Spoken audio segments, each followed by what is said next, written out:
Hi everyone and welcome to Behind the Numbers. My name is Dave Bookbinder and we're coming to you live from the RVN television studios. Today we're going to be talking about fixing work, and I'm pleased to welcome my guest Thomas Bertels, who is the founder and president of PurposeWorks Consulting, and he's also the author of this book, Fixing Work. Thomas, welcome to Behind the Numbers. Thank you, Dave. It's great to have you here.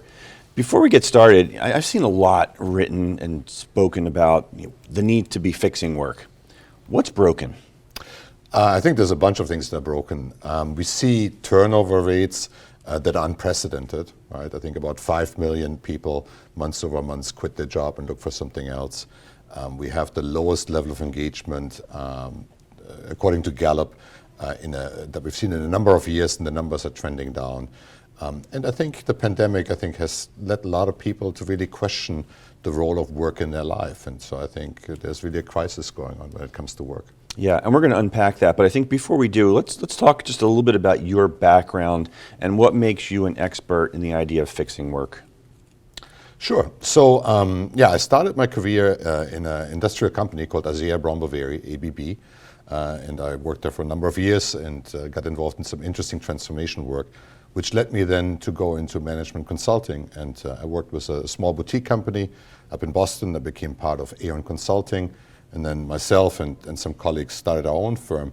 But in 2020, I decided that I really wanted to go back to my roots and really focus on improving work and redesigning work that's fit for humans. And so that led me to start PurposeWorks Consulting. And that's what we've been doing for the last 2.5 years. Yeah, and just to be clear, when you're talking about fixing work, it's more of a process as opposed to a cultural change, if you will. Is that right? That's right. It's like the way we approach it is that we're looking at the actual workflow, how people work, and then redesign that work in a way that meets what we as humans want from work.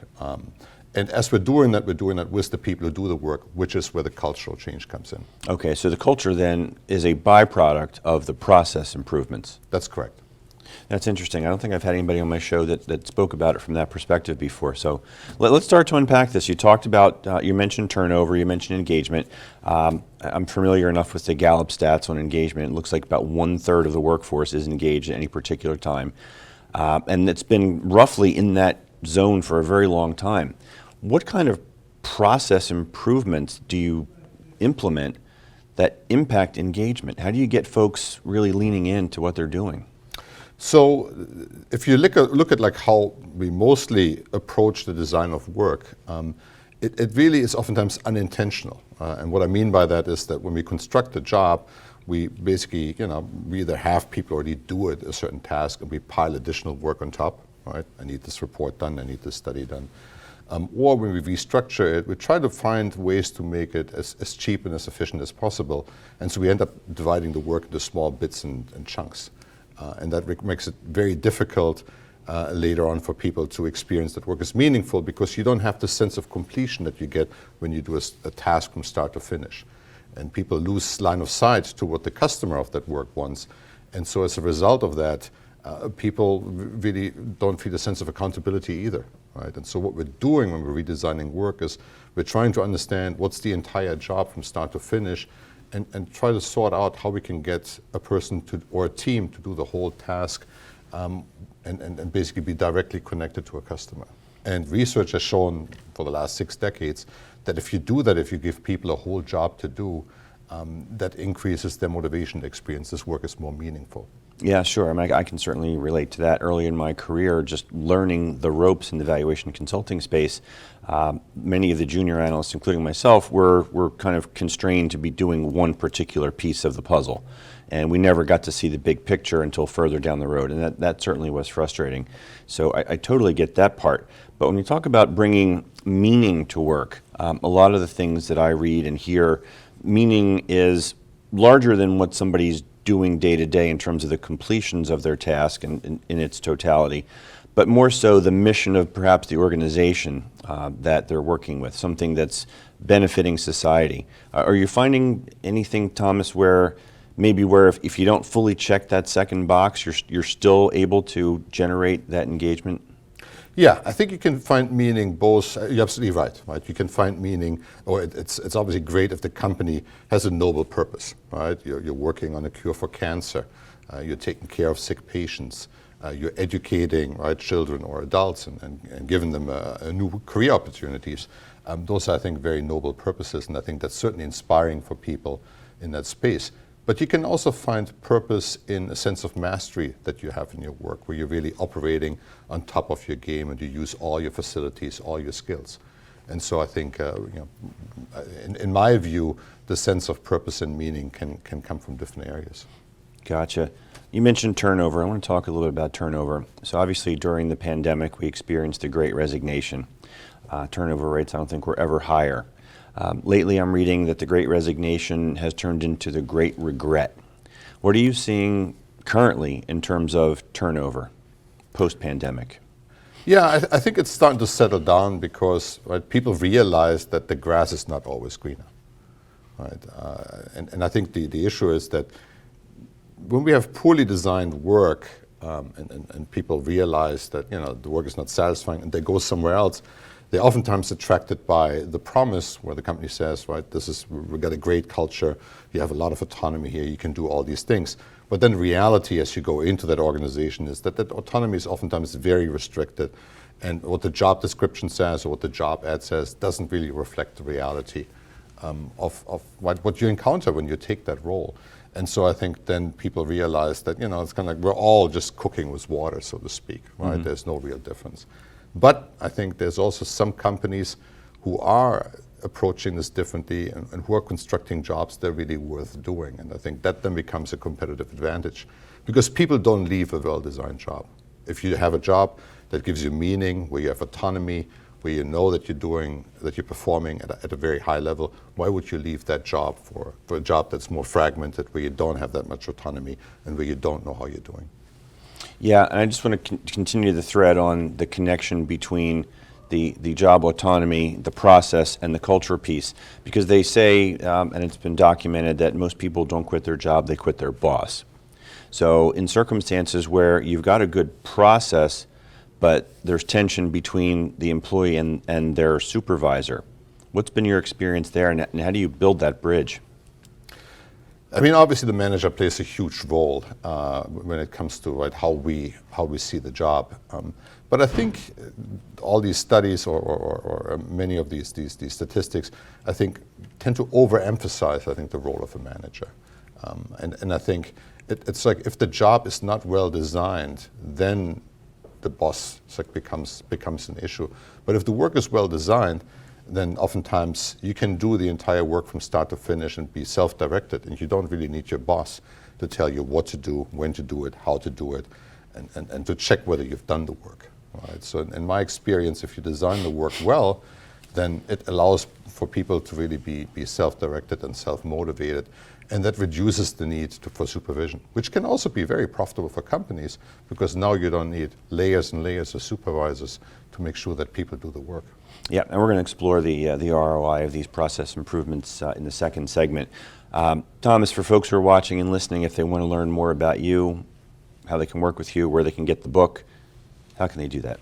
So they can go to www.purpose.works. That's our website. And they can also visit www.fixing-work.com to learn more about the book. Awesome. We've only got a few minutes to go here, figure roughly around 3 minutes, but I want to sneak in one more question before we got a break for a commercial to kind of tee us up for the second segment. And that is, why should we care? Right now, there may be some folks watching and listening who may be thinking that the economy has taken a turn. We're no longer in that period of great resignation. The power, if you will, has shifted back to the employer. Why does this matter? Well, I think there's a number of reasons. One, employees that experience work as motivating tend to be a lot more productive than employees that don't, right? And I think that intuitively obviously makes sense, right? If you're engaged in your work, if you feel connected to the purpose of the organization, right, you're going to have a different output than if you actively disengage and you can't wait to get home. The second thing is, I think, the cost of turnover. if you take like a typical knowledge worker job, let's say, you know, a customer service manager or something along those lines, most HR managers estimate that the true cost to replace a worker like that is about 1 to 3 times the annual salary. Yeah. And that makes sense, right? Because you hire people, it takes them 6 months to come up to speed and become productive. During that period of time, other people need to help out and provide training and education. And obviously before you even get to fill that position, right? Oftentimes the job sits idle for 3 to 6 months, so the colleagues have to jump in. And it puts a strain on the existing workers. So I think those are real numbers. Now the problem is that you don't see those numbers on the P&L. I mean, you're a valuation guy, right? And so you look at the numbers, but I think one of the real problems is that it's like the cost is hidden all over your profit and loss statement, and it's not nicely captured in one part, which is why a lot of managers really don't see the pressure to take action.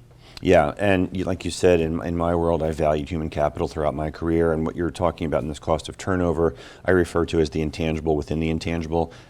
It's the nuanced stuff. It's even more than just the learning curve. It's the subtleties of, having worked with a group of people, when your boss is in a good mood and you can ask for funding for a project and so forth. So totally get that. Thomas, that's a good spot for us to pause here. So you watching and listening, don't go anywhere. We've got to pay a few bills. We'll be right back on Behind the Numbers.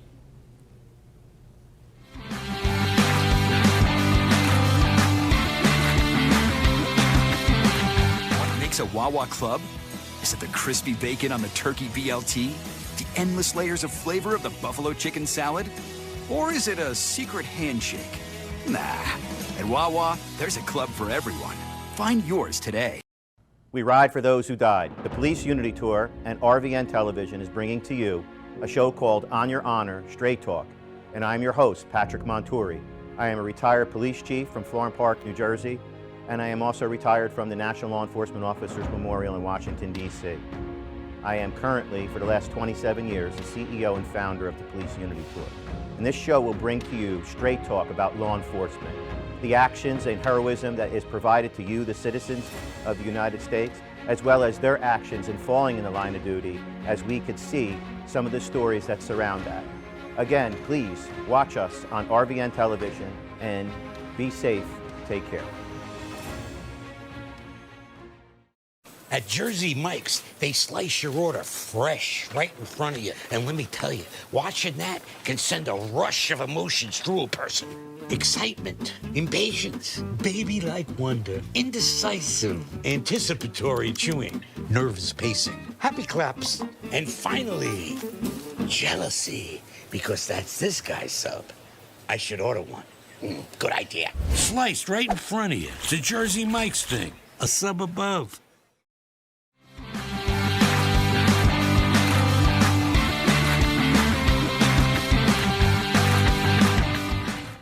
And welcome back to Behind the Numbers. I'm Dave Bookbinder, and today we're talking about fixing work with Thomas Bertels, who is the author of this book, Fixing Work.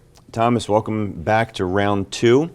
I want to talk to you about this book. Let's kick off this segment by talking about this. You said it's going to be out in September, so later this year.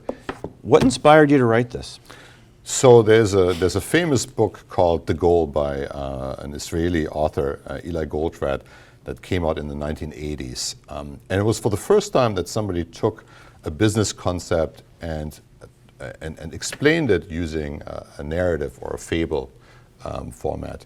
And it's been one of my favorite books ever since. I remember reading the book twice, and a colleague just reminded me a couple of years ago that back in 1998, I said, I want to write something like this. So this has been something that's been in the making for a long time, because I always like the idea of teaching people something in a way that doesn't make it feel burdensome, right?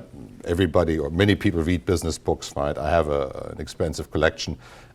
I also have to admit that I barely make it past page 20, right? Because they're long, they're dry, they're tedious, and they're all kind of repetitive.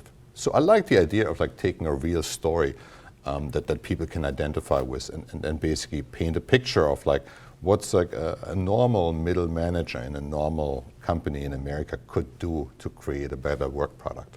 Yeah, and I'm guessing that this story is something that's taken from your real world experience, yeah? Yeah, I mean, obviously, like no, right, the characters are completely fictional, but they're based obviously on people I've met over, you know, the last 25 years, and so it's an amalgam of those characters. That's good stuff. Let's talk a little bit about what else is going wrong in the workplace. When you're brought in and you're doing your diagnostic and figuring out the assessment piece on what needs to be redesigned, what are some of the typical red flags you might see? So one thing I've noticed more and more over the last 20 years is that technology, while intended to make us more productive, oftentimes really has become an obstacle to get the work done. Right? So computer systems don't talk to each other, and so we end up using humans as like the middleware between these systems, as human interfaces. And that makes for incredibly dull work as people, right, download information into a spreadsheet, do some manipulations, then upload it back into another system. I think another aspect how technology has negatively impacted the work world is that, you know, a lot of work when it comes to like white collar work gets done via email or via Slack messages. And I think that's just from a neuroscience perspective incredibly damaging for us, because we're being bombarded with messages in our inbox that say, you know, pay attention to me, pay attention to me. And so I think the average knowledge worker gets about like 300 emails a day. So that's these constant pings and reminders that interrupt us in our workflow and basically prevent us from doing real deep, meaningful, impactful work. Yeah, and I want to just unpack that a little bit further when you talk about the neuroscience of the email interruptions. A lot of us naively believe that we're multitasking, and there's been a lot of research about that, and in fact, we're not multitasking, we're just not doing anything properly. What's your advice for folks who are getting those 300 email messages a day? Do you recommend that they turn the email off between certain hours? Well, I think how do you redesign that? Yeah, oftentimes you need like an organizational answer to this, right? Because if I just unilaterally decide that I'm not going to reply to emails in the morning anymore, right, that might not work for everybody else that you interface with, right? So I think there's a couple of things that organizations can do. One is to simply make standards transparent. So, for example, what's an acceptable response time? Right? Is it like 2 hours? Is it like 2 days? Is it 2 weeks? I think getting alignment on that, I think, is important. The second opportunity is really to take to get the work out of email into a different system that allows people to avoid these constant interruptions. And there are some really, you know, smart workflow systems, collaboration systems that enable that.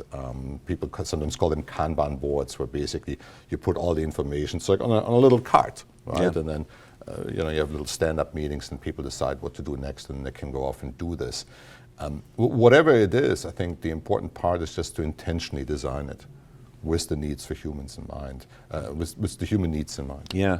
I want to talk a little bit about the drivers of motivation. You alluded to some of the things in the first segment in terms of getting work in a meaningfully constructed way where it provides meaning to the individual. But since you mentioned neuroscience, let's explore psychology. What are the real drivers of motivation beyond what you already talked about in terms of that workflow structure? Yeah. So one is, I think, you know, it's like the meaningful work in itself, which is, I think, that has a couple of components, right? As I mentioned earlier, to be able to do a task from start to finish, right? That gives people the sense of completion, or it's like a detect that says, you know, I've been successful. The second element is that you're able to use a number of different skills, right? So you can use your thinking skills, your planning skills, your communication skills. So if you kind of like take the classical example of, like, you know, manufacturing work on an assembly line, right? People just tighten one screw, right? It's incredibly monotonous, and people get really tired of it. So the more you can use a diverse set of skills, the more motivating you'll experience that job. The third part is, like, does the work serve a larger purpose? If other people rely on you doing this work is very important to others. That enhances this sense of meaningful work. The second major area is autonomy. And we as human beings, we're really wired to have degrees of freedom. And so, right, if you're put into a situation where that autonomy is severely constrained, you're not going to experience that job as very motivating. On the other side, if you have a job where you're empowered, your boss trusts you, that's going to increase your sense of intrinsic motivation. And the third piece is knowing how you're doing, knowledge of the result. Yeah. Right. So the example is, I think, right, if you're playing golf, for example, right, and you hit the ball, you see how far the ball went and you know what to do next. Right. Whereas if the work is not well designed, you don't get that feedback. So it's a little bit like you're bowling blindfolded, right? You roll the ball, you knock over some pins, but you rely on somebody to tell you which pins you knocked over so you can adjust your performance. Got it. I don't want you to give away any secret sauce here, but if you could, can we talk a little bit about what goes into the process of redesign? I want to give the audience a feel for what it might be like to work with you and how you go about setting businesses up for success. Sure. So the first step typically is to just get your hands around, like, what's all the work that gets done? All right, and so let's say we're working with a department, let's say an accounting department, and so you really start out with like making a list of all the tasks that people do. And that's oftentimes eye-opening in itself, right? Because there's all these little bits and bobs of work that people are oftentimes not really conscious of, right? We got to run this report, right, on the 3rd of every month. We got to copy data from this database into another database. And the second part is then to understand how much time and effort goes against that. And again, that's oftentimes a real eye-opener because people realize that they have the equivalent of 4 people just copying data into a spreadsheet. And so oftentimes you see opportunities to eliminate silly, non-value-added work right away, right from the get-go. And that frees up time to do more meaningful work. Yeah. Right. And then from there on, you can, now you look at the workflow, and you basically try to figure out, is there a way that one person could do the whole job from start to finish? Or maybe a small team that works like hand in glove, right, could take care of the entire work product. And once you've done that, so maybe now you have like 3 little teams, right, that handle the entire affairs that a client might have with your organization.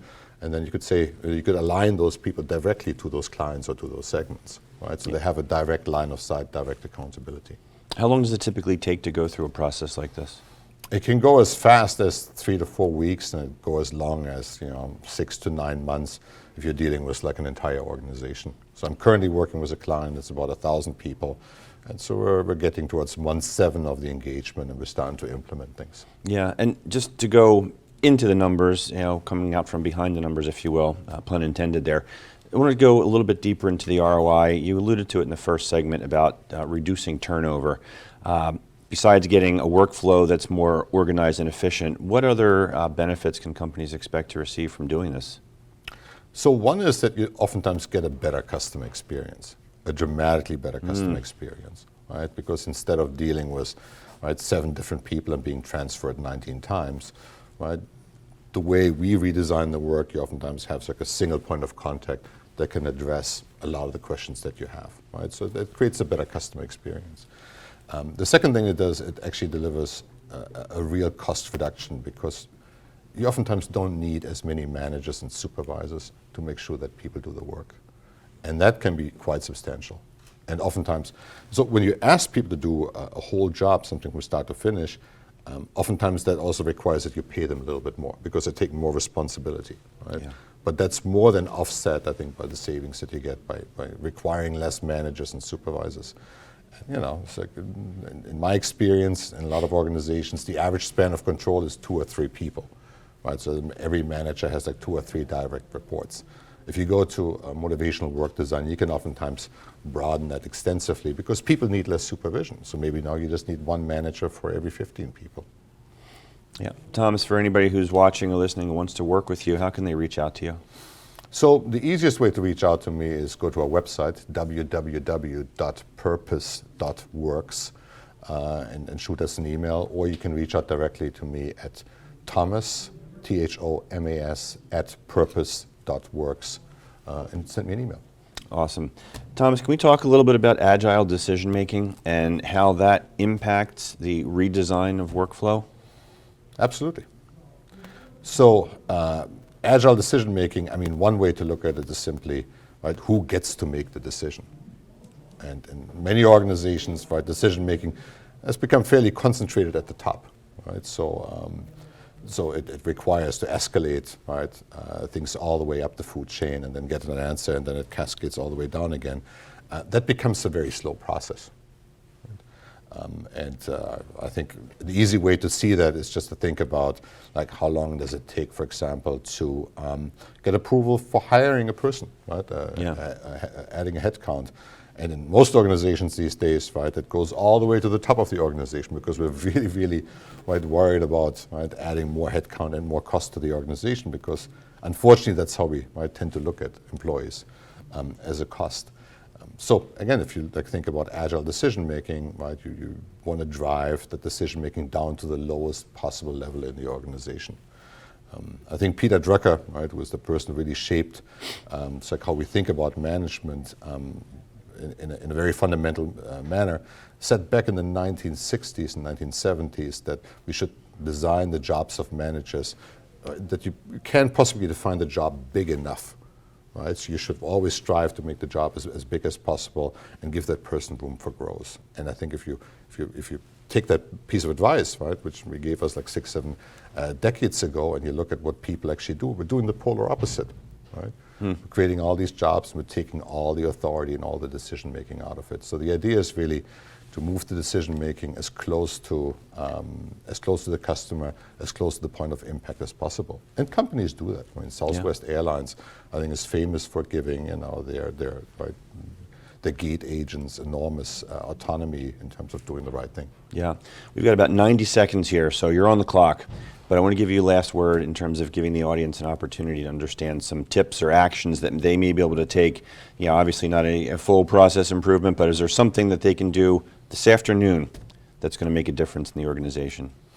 Yeah, I think one thing that they might want to do is really take at some of the workflows that they have and look at how many people are involved to do the whole job from start to finish.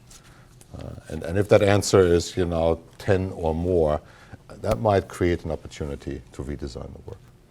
Excellent. Thomas, we are out of time, but I want to thank you for joining us today on Behind the Numbers. Thank you so much for having me, Dave. It's been a pleasure. And we've been talking with Thomas Bertels today, who's the author of this book, Fixing Work. Make sure you grab your copy as soon as it hits the market. Again, my name is Dave Bookbinder, and I'm the one that my clients turn to when they want to know what their most important assets are worth. I'm also the author of the New ROI series, Return on Individuals. You can check me out at newroi.com. And I want to thank you out there for watching and listening. We can't do this without you and your support. Please crush that subscribe button so you stay in touch with all that we're up to. We typically drop a new episode every week. That's all we have here for today. We'll see you next time on Behind the Numbers. Take care, everybody.